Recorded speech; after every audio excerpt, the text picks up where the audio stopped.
you on right now. Hey,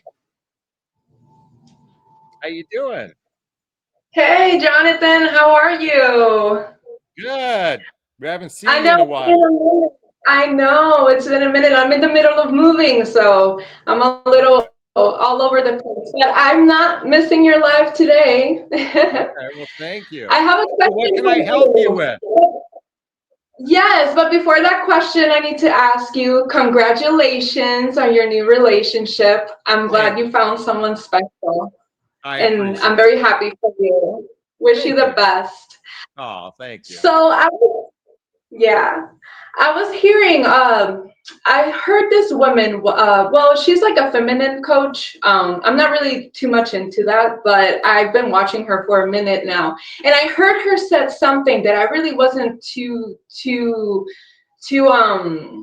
on board with. But I was like, you know what? I would love to ask you this because you're very open about this. So, what Okay. is your take on this? She said that whenever it is that you're in a relationship with someone, Yeah. if you feel that either maybe disrespected or there's something that that person does, the man that you're with, something that he does that you don't agree with, you Yeah. don't address it. You simply don't give your energy into it, and then you basically ignore it and then just keep moving along and it will disappear. What's your take on that? Hmm.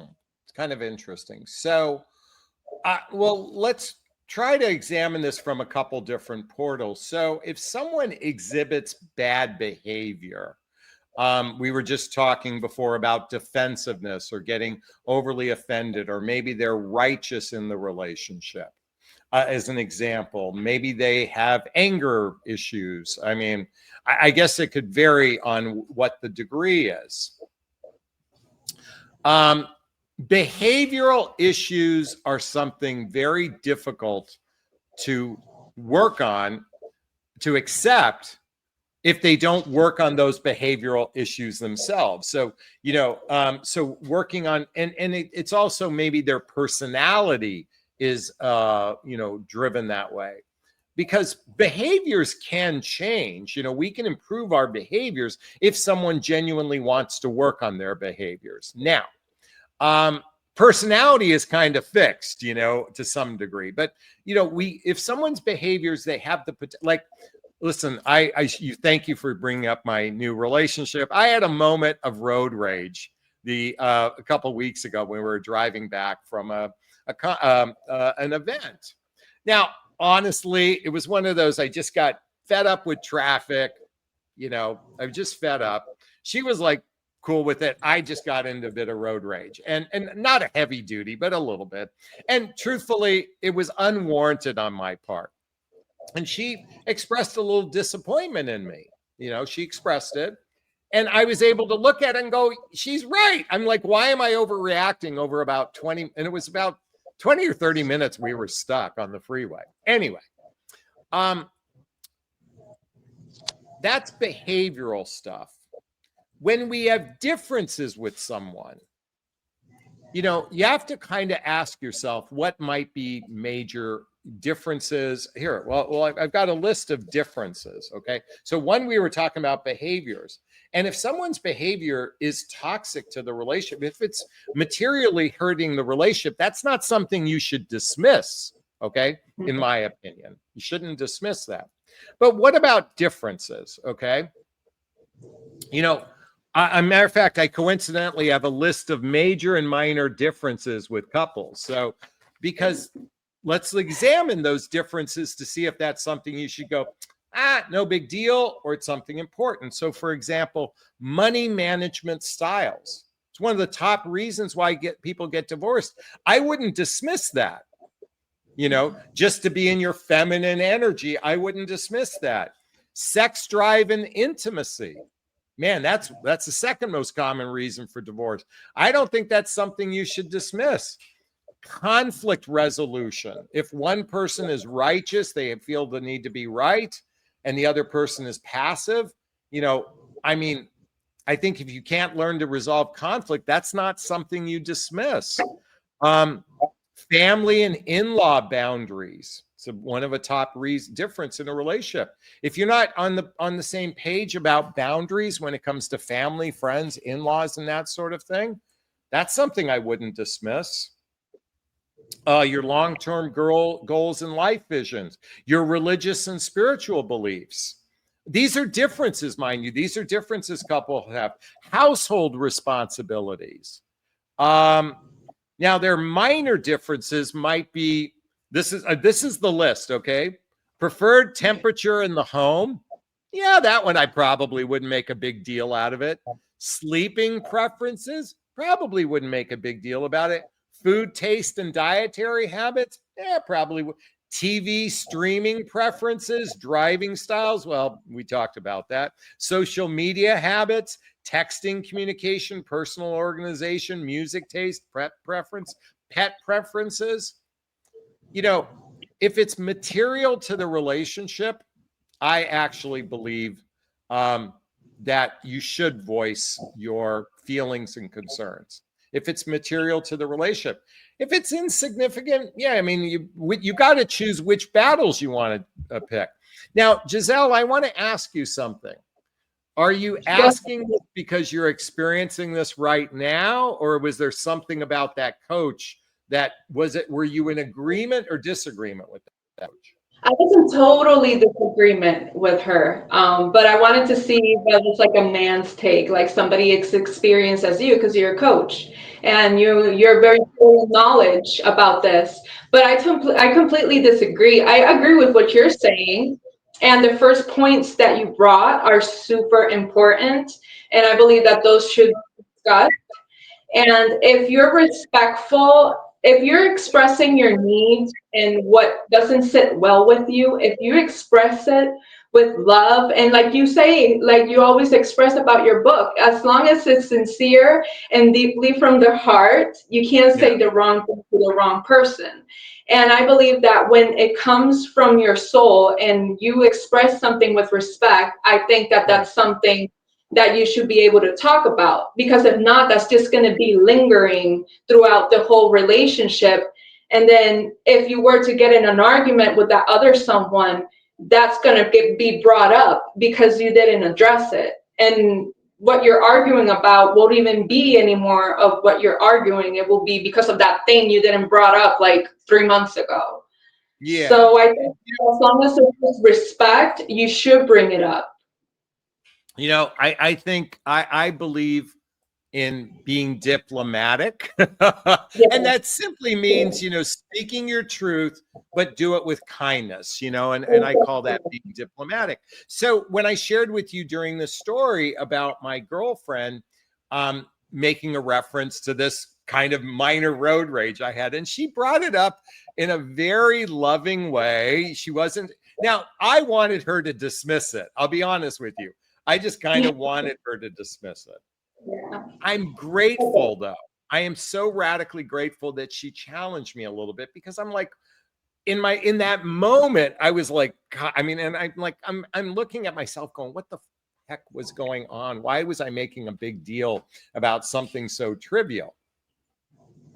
If she didn't bring it up, and by the way, my internals was, please just let this go. That's what I wanted her. I wanted her to accept me the way I was. I'm being a jackass, and I want you to accept this jackass. Okay.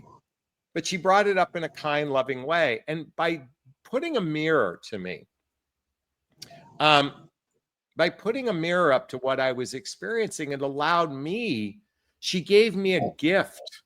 She gave me a gigantic gift, because I could take ownership for my, you know, my asinine behavior, and it built deeper trust between the two of us. See, when you're silent, you don't build trust being silent.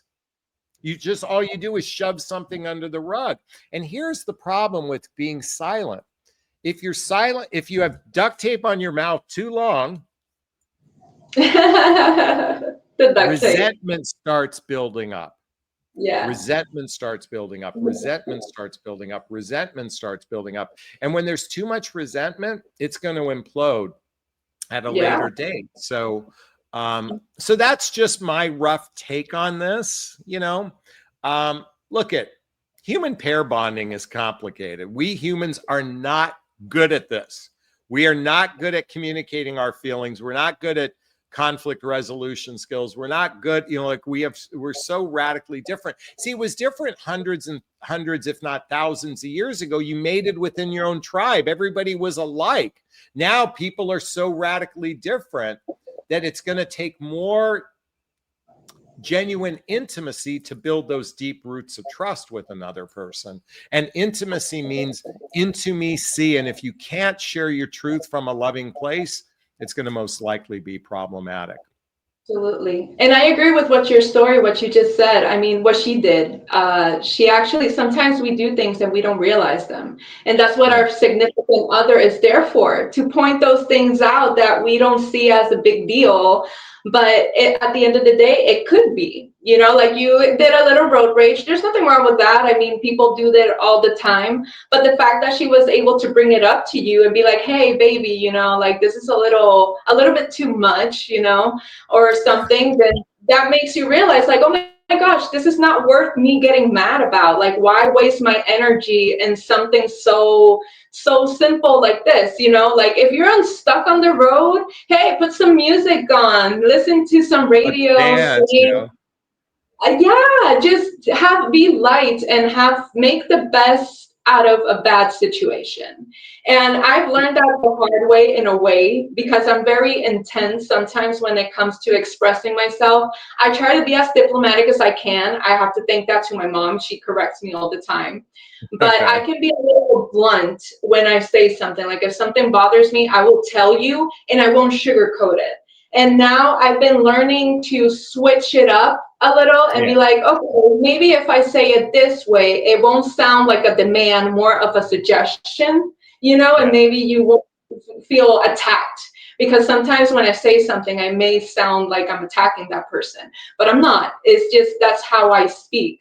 But not necessarily the person I'm telling it to will see it that way. So I'm correcting myself on those things too. So it's a work process. Well, it's interesting because my girlfriend, she always starts a sentence, so I'm curious. So she goes, I'm curious, what's coming up for you that you seem to get agitated? Like she brought it up, like, by coming from a place that, like, she was asking what was going on inside of you emotionally, because you seem like you're kind of exaggerating what's going on. And I'm like, she went to my emotional state. And again, I wanted, like, the inner child in me was like, just let me have me be. But she did it in a kind, loving way. She didn't press it. She said it once. That was it. And I could tell she was bothered by it. I could read the room. Like, she wasn't, and she didn't do it. All she said was, hey, checked in with you because you seem to be getting agitated over a bigger deal than what's going on. I could tell she was, like, I don't want to say disappointed in me, but like, road rage is not attractive. It's not attractive. And I'm like, I want her to always feel attracted by me. So it gave me an opportunity to look inward. So Giselle, thanks so much for asking the question. You're welcome. And thank you. And I also wanted to say, the past relationships only prepare us for our next one. And you have been prepared to be here in this current relationship. And I really wish you the best. And, just take things lightly. Just let things flow, go with it, and don't let little things get to you, because at the end of the day, it doesn't matter. Yeah. Well, thank you, Giselle. I appreciate the love. Can I give you a big, gigantic Jonathan Bear hug? Absolutely. Right back at you, Jonathan. And thank you so much for having me. God bless you. Thank you. I appreciate that. So Giselle was kind enough to share with us a really interesting conversation centered around should we stuff our feelings and emotions if it's trivial, or do we speak up if it's something really important?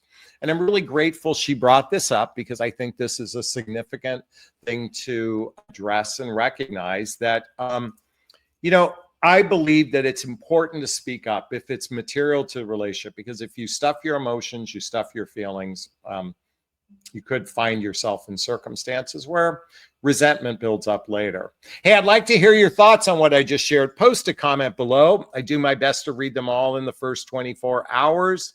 And so post a question below. I'd like to hear your thoughts on this. All right, this is going to be our last question for the evening. We have R. Warren. Question: I've been dating a guy for 9 months. Don't have butterflies when I'm with him, but enjoy his company. We have conflict on household things, probably because we were both set in our ways. Any suggestions?